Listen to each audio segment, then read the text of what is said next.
Oh, ito. Buhay pa to ha. Kaya sabihin yung patay na to. Hintayin ko muna yung isa na aking kasama. Inipitan ko yung tali niya. Baka tumakas. Pero alam ko naman na wala nang lakas yan. Dahil sa isang beses lang yan kumakain. Binubugbog pa. Kaya mag-relax ka muna dyan. Tulog ka muna. Hayaan mo na kitang magpahinga dyan. Paano kung makapahinga na ang ingay mo dyan? Ka na magsalita ba?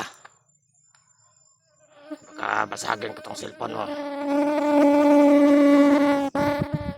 Kasi kapag andito yung kasama ko, dyan ka lang makakairam ng cellphone mo. Hindi mo ito mahawakan. Pag ako yung nandito, wala kang pag-asa. Ano? Pinakain ka man na kanina?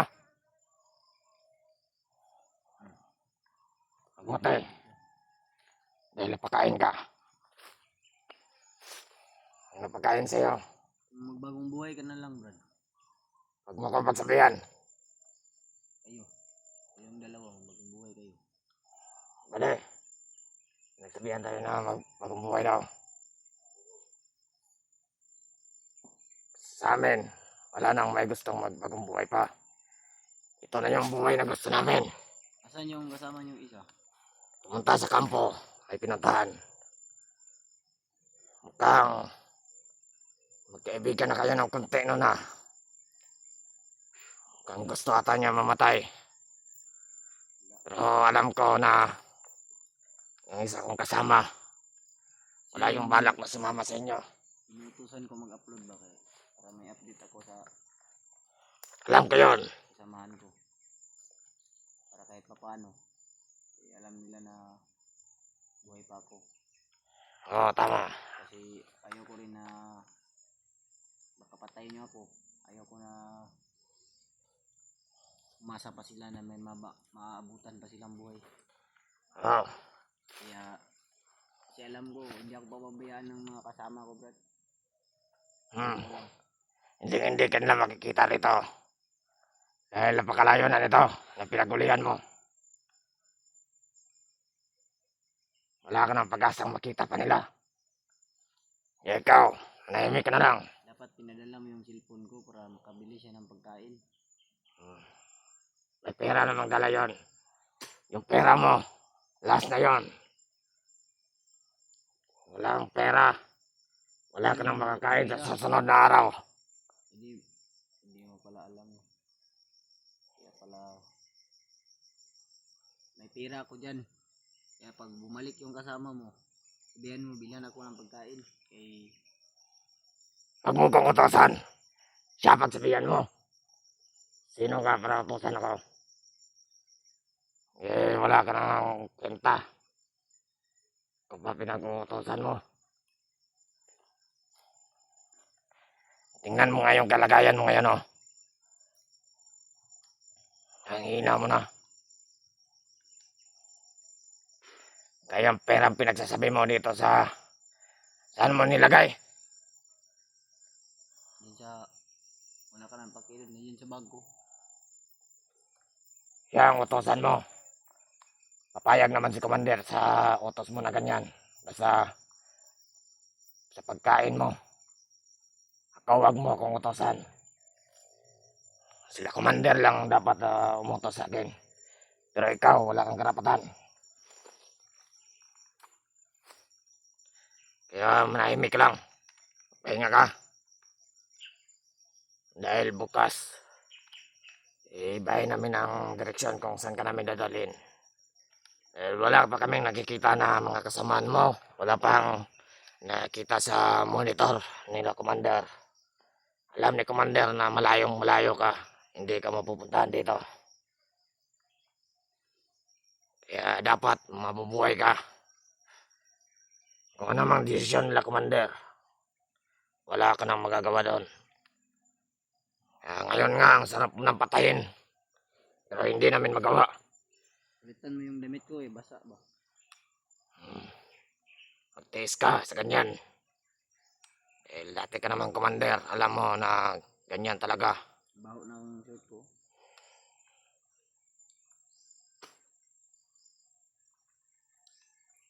Maghintay ka lang. Ngayon, darating na yung kasama ko. Bakit hinahalin tulad mo ako sa inyo? Ano bang, yung dalawa, ano ba yung nasa utak nyo at ano bang nilalaman ng utak nyo? Gusto mo malaman kung anong nasa utak namin? Gusto namin pumatay ng mga tao na gustong umakyat dito sa bundok. Bakit hindi nyo ako pinatay?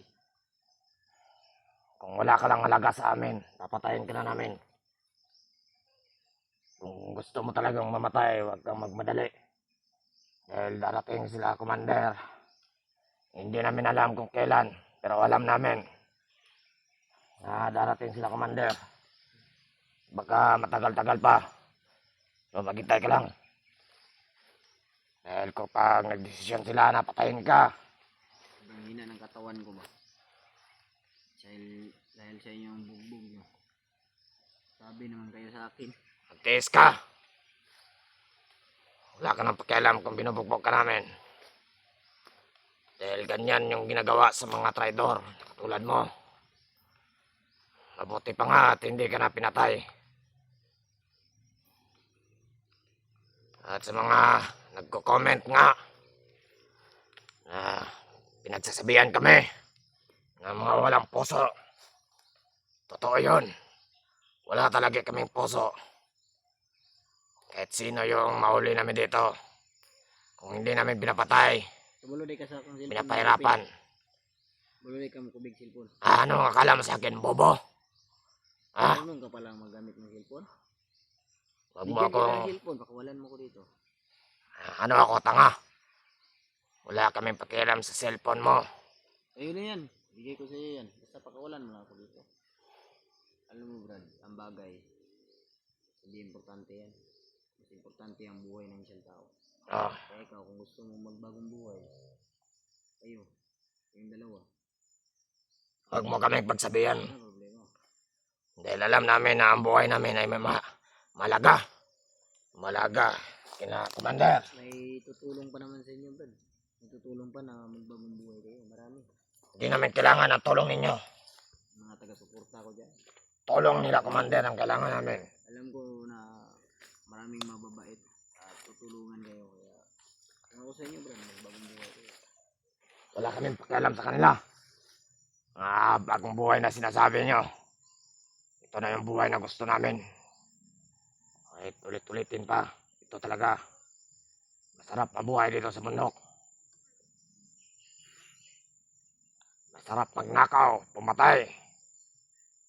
Yan ang gusto namin.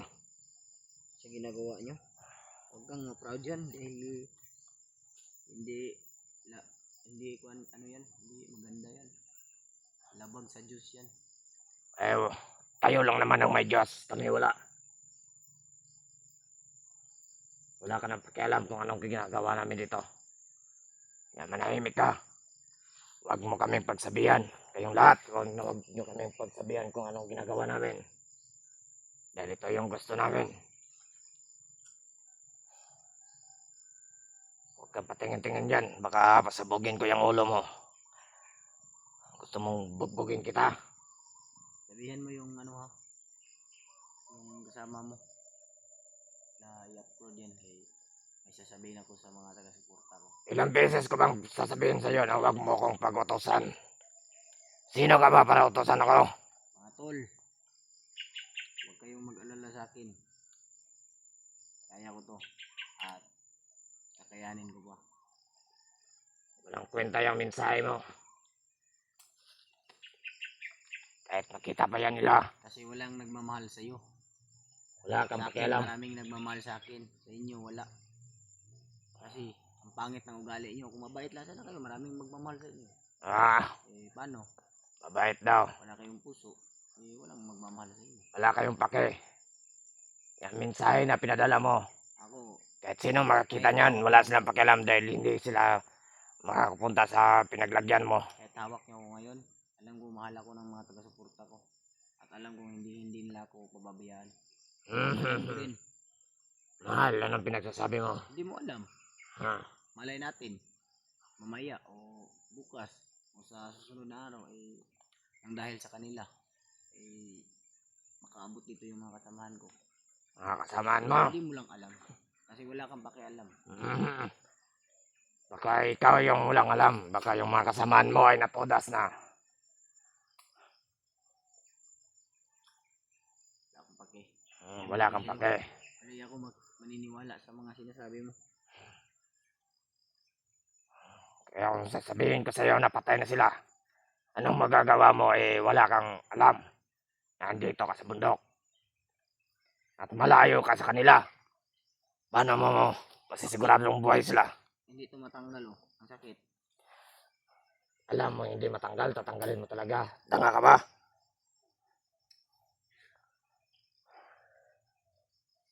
Kaya, ngayon sa oras na ito, Ano?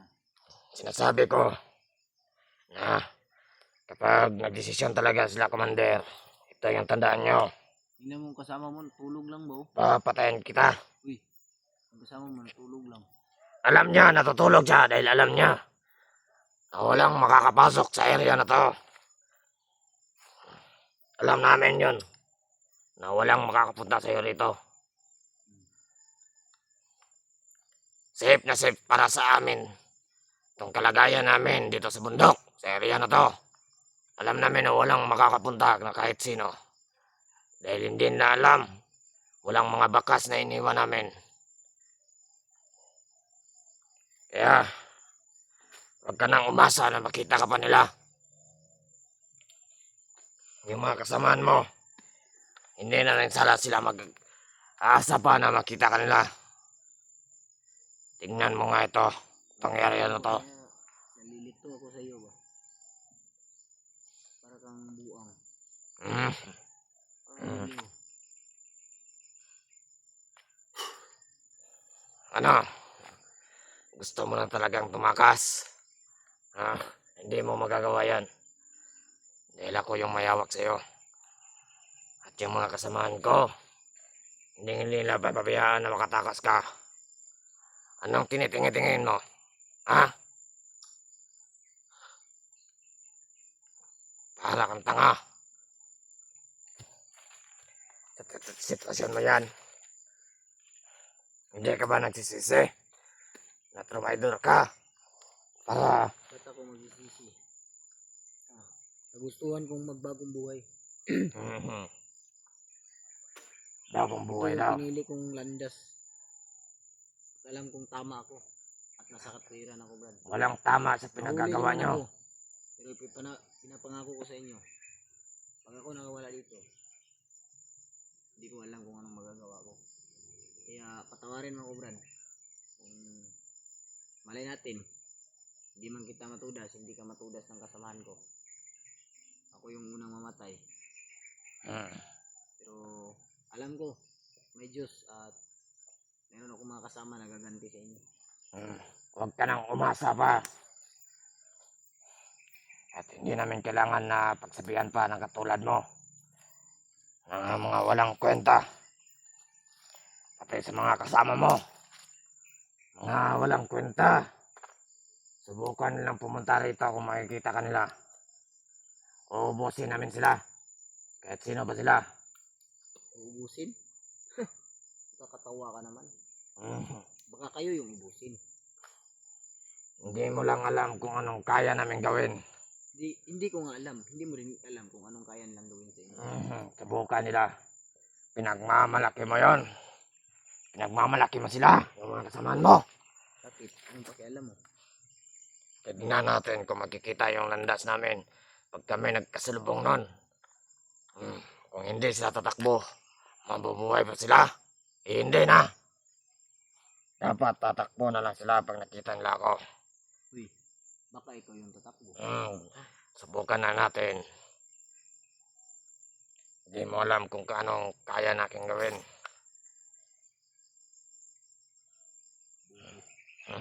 Bobo raw. Itong cellphone mo, wala naman talagang kwenta namin sa amin to. Pinapakinabangan lang namin. Kagaya ng sa gabi, wala kaming ilaw. Kaya yung pinagsasabi mo na gusto mo mag-cellphone, pinagbibigyan ka lang. Kasi may mga halaga akong kinukontak, Brad. Wala kaming pakialam sa mahalagang pinagsasabi mo. May nagmamahal pa sa akin. Wala akong pakialam dyan. Ikaw wala kang mahal kasi manhid yung puso mo, hindi ka pwedeng masaktan. Talagang wala akong puso. Wala akong minamahal ng mga katulad nyo. Kung ano ang dapat kong gawin, yun lang dapat. Wala kayong pakialam doon. Ito yung kagustuhan ko. Ito mga tangang katulad nyo. Ano, hindi ba kayo nagsisisi? Pinagagawa nyo? Sumasamba kayo sa Panginoon. Totoo ba yan? Ha? Mga tanga. Kami pumupunta ng simbahan. Pero dala-dala namin yung Wala kaming pakialam dyan sa Panginoon nyo. kahit na hindi kami sumasamba at hindi kami pumupunta ng simbahan dahil sa busy sa pag-akyat dito sa bundok. Dala-dala namin yung kapangyarihan ng Panginoon. At alam namin na tinutulungan kami. Kayo, wala kayong Panginoon kasi demonyo yung sinasamba nyo. Wala ka nang pakialam kung sino yung sinasamba namin at kung ano pa sila. Yan si Commander Bagnot, si Butakal. Balang araw, yan si Commander Bangkil. Balang araw, kayo rin yung papatayin niya. Pinagsasabi mo. Oo, totoo yan. Alam ko yan. Alam mo, tanga. Ano yung nararamdaman mo? Masakit na ba? Gutom? Pagod? Wala lang yan sa kalingkingan naming naranasan. Kaya ngayon, perfecto na ang aming katawan. Ngayon mong maranasan, mama ka sa akin. Wala akong pakialam sa'yo. At hindi ako sasama sa'yo. Mama ka nga sa akin. Mas pipiliin ko pang mamatay kaysa sumama sa inyo.